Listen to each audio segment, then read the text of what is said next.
Hello दोस्तों, मेरे YouTube channel पर आपका स्वागत है। तो चलिए कहानी शुरू करते हैं। कहानी अच्छा लगे तो प्लीज़ चैनल को लाइक शेयर जरूर करिए। विप्लो अपना सिर नहीं में हिलाकर बोला, तुम परेशान मत हो, जिसने भी ये किया है ना, मैं उसे छोड़ूंगा नहीं। ये सुनकर कुणाल विप्लो की तरफ देखते बोला, सबसे पहले तो तुम मेरी बहन से दूर रहो, क्योंकि जब से तुम्हारी छत्र छाया मेरी बहन पर पड़ी है ना, हमेशा हम लोग दिक्कत में पड़ रहे हैं।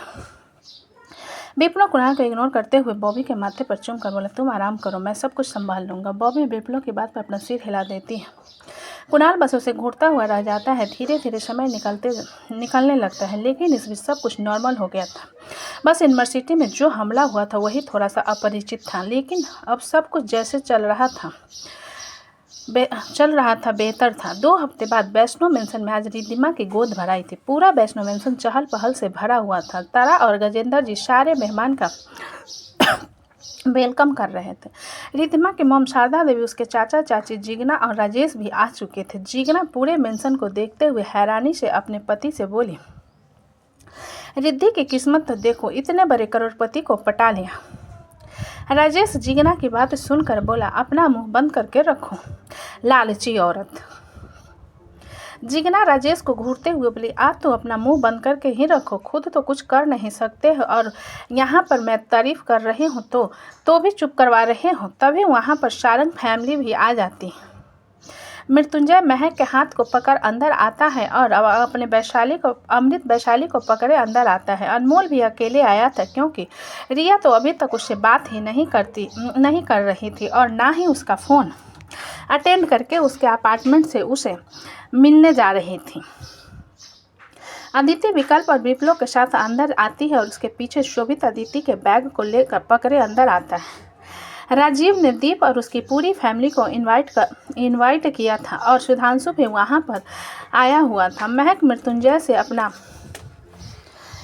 हाथ छुड़ाकर राजीव की तरफ देखते हुए बोली, भैया रिद्धि कहाँ है? राजीव कुछ कहता उससे पहले ही तारा वहां पर आकर राजीव से बोली, रिद्धिमा तुम्हें कमरे में बुला रही है। यह सुनकर राजीव इरिटेशन में तारा से बोला, आज न पक्का मैं सासू माँ से पूछ लूंगा कि उन्होंने अपनी बेटी को क्या खाकर पैदा किया। तारा राजीव को आंखें दिखाते हुए बोली, मुंह बंद करो और जाओ। क्यों बुला रही है बेटा, देखो। राजीव तारा की बात सुन मुंह बनाते हुए महक से बोला, अभी कमरे में थी, अब मैं लेकर नीचे आ रहा हूँ। महक राजीव की बात पर मुस्कुरा देती है तो राजीव अपने कमरे में चला आता है तो देखता है रिद्धिमा लाल रंग की चुनरी के साथ डार्क ग्रीन कलर की साड़ी पहने खूबसूरती के साथ रेडी होकर बेड पर बैठी थी। राजीव रिद्धिमा के पास आकर बोला, तुम मुझे बुला रही थी? रिद्धिमा सिर उठाकर राजीव की तरफ देखते हुए बोली, कितने सारे मेहमान आए हैं? राजीव रिद्धिमा की बात पर बोला, बहुत सारे मेहमान आए हैं, जिस पर रिद्धिमा थोड़ा सा नर्वस होते हुए बोली, मुझे भूख लग रही है, मेरे लिए जूस ले आओ प्लीज़। राजीव रिद्धिमा की बात सुनकर बोला, नीचे चलो, तुम नीचे जूस पी लेना। रिद्धिमा राजीव की बात पर बोली, अब सिर्फ 3 महीना बच गया ना। राजीव रिद्धिमा के गाल पर हाथ रखते हुए बोला, रिद्धि प्लीज़ यार, तुम नर्वस मत हो, तुम्हें नर्वस देखता हूँ तो मुझे नर्वसनेस महसूस होती है। रिद्धिमा एक गहरी सांस लेकर अपना हाथ ऊपर करते हुए बोली, मेरा टमी कितना प्यारा हो गया है, मुझे लेकर चलो।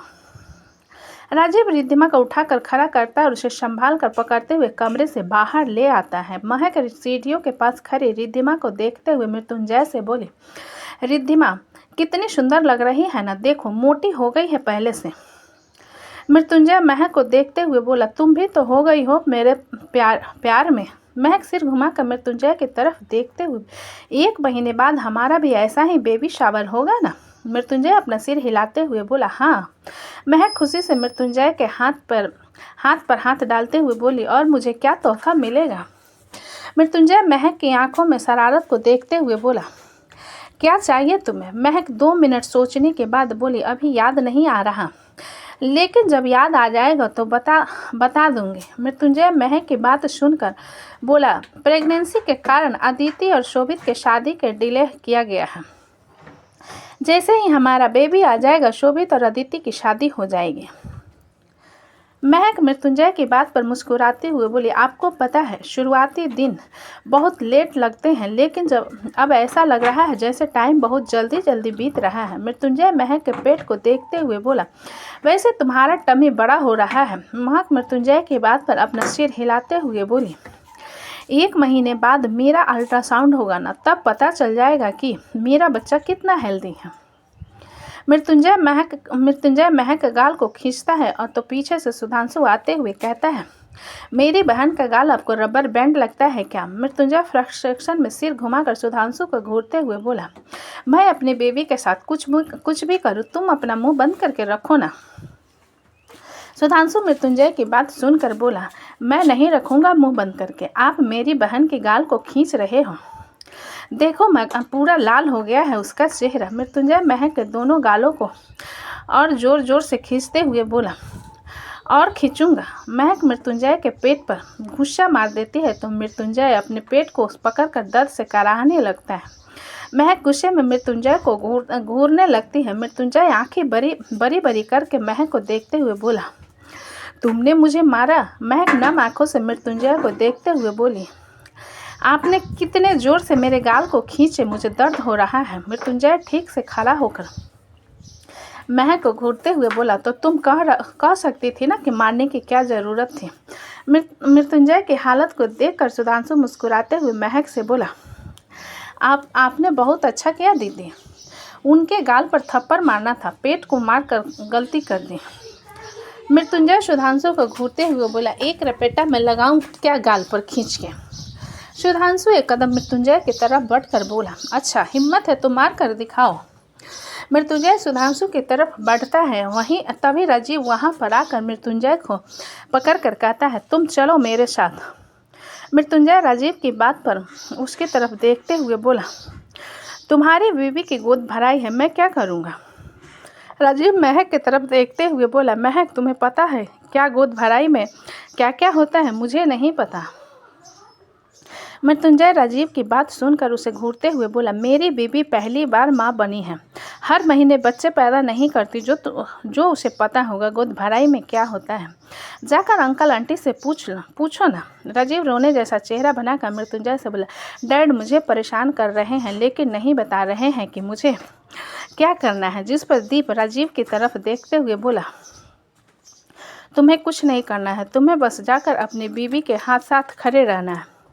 दीप की बात सुनकर मृत्युंजय दीप की तरफ इशारा करते हुए राजीव से बोला, ये एक्सपीरियंस वाला आदमी है, 7 साल की बेटी है इसके पास, इसे पता है कि क्या क्या होता है, इसी से पूछो।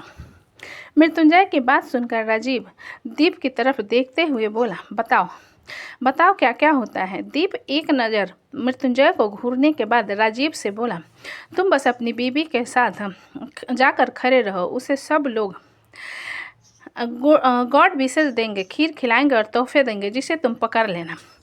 राजीव दीप की बात सुनकर अपना सिर हिलाते हुए जाकर रिद्धिमा के साथ खड़ा हो जाता है। मृत्युंजय राजीव के जाने के बाद दीप की तरफ देखते हुए बोला, तुम्हारा बिल्कुल सही है, दोबारा बेबी प्लानिंग करोगे तो दिक्कत ही नहीं होगी।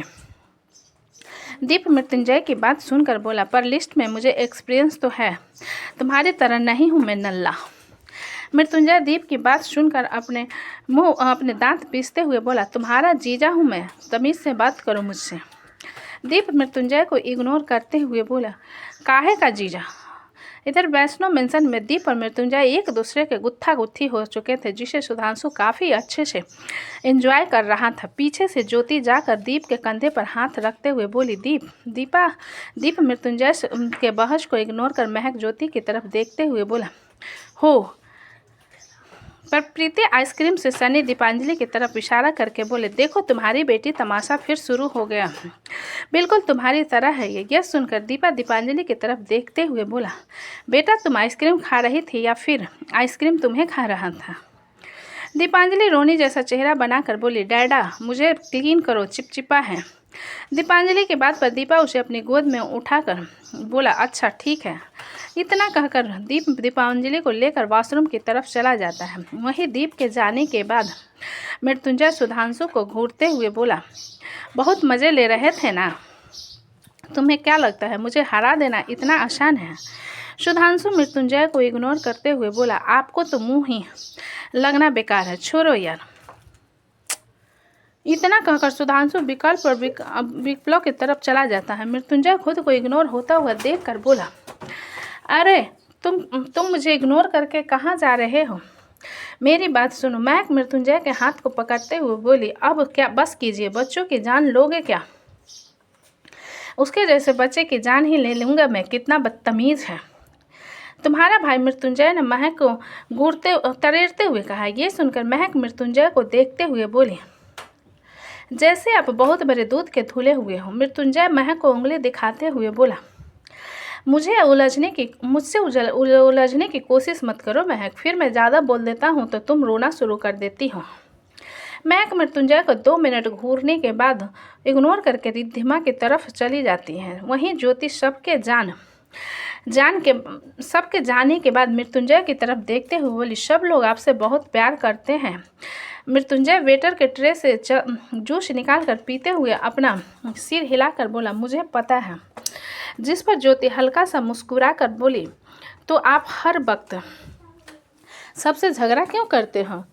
मृत्युंजय ज्योति की तरफ देखते हुए बोला, क्योंकि ये रिश्ता ही झगड़ा से शुरू हुआ है, महक और मेरे झगड़े से, इसलिए हम दोनों हर वक्त झगड़ा होते रहते हैं, लेकिन कभी सीरियस नहीं लेते। ये सुनकर ज्योति कुछ परेशान रह कर बोली, लेकिन अब महक माँ बनने वाली है, आप दोनों का बच्चा आने वाला है। अगर आप दोनों इस तरीके से झगड़ा होता हुआ देखेगा तो क्या सोचेगा वो यही सोचेगा कि मेरे डैड मेरी मॉम से कितना झगड़ा करते हैं, कितना प्यार करते हैं। मृत्युंजय ने जवाब दिया। उसके जवाब को सुनकर ज्योति हल्का सा मुस्कुरा कर बोली, काफ़ी कॉन्फिडेंस रखते हैं आप, बचपन की आदत है मेरी। मृत्युंजय ने फिर से कहा, जिसे सुनकर ज्योति अपना सिर हिलाते हुए बोली, गोद भराई की रस्म शुरू हो गई है, महक के साथ जाकर तोहफा दीजिए।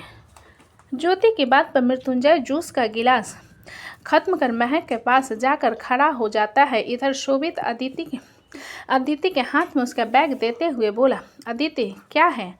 अदिति ने मुड़कर शोभित से कहा, जिस पर शोभित अदिति के हाथ में उसका बैग थमाते हुए बोला, तुम्हारा बैग।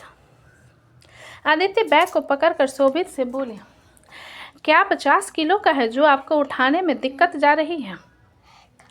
ये सुनकर शोभित अदिति को घूरते हुए बोला, अगर तुम्हें बैग की ज़रूरत नहीं है पड़ती तो तुम लेकर क्यों आई हो?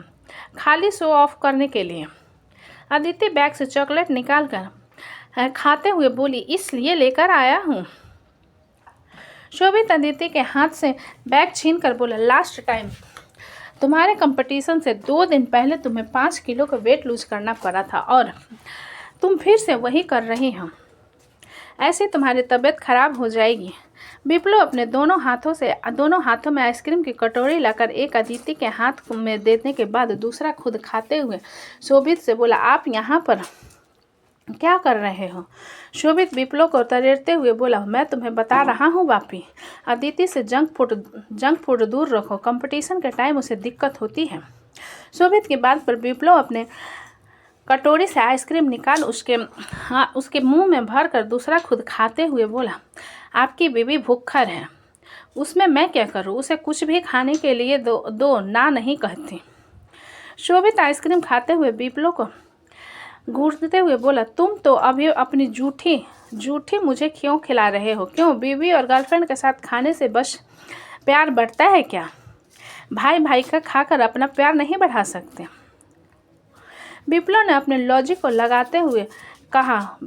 वहीं विप्लव के लॉजिक को सुनकर अदिति अपना आइसक्रीम विप्लव की तरफ बढ़ाते हुए बोली, हाँ तो मुझे भी तुम्हारे साथ प्यार बढ़ाना है। जिस पर शोभित उसके हाथ से आइसक्रीम छीनकर खुद खाते हुए बोला, मेरे साथ प्यार बढ़ाओ ना, मेरे भाई के साथ क्यों बढ़ाने लगी हो तुम? अदिति मुंह बनाकर शोभित की तरफ देखने के बाद फिर से आइसक्रीम खाने लगती है। तो दोस्तों कहानी कैसी लगी मुझे कमेंट में लिखा। अच्छी लगे तो प्लीज़ चैनल को लाइक करें, सब्सक्राइब करें और ज़्यादा से ज़्यादा शेयर करें। कहानी को पूरा सुनने के लिए धन्यवाद।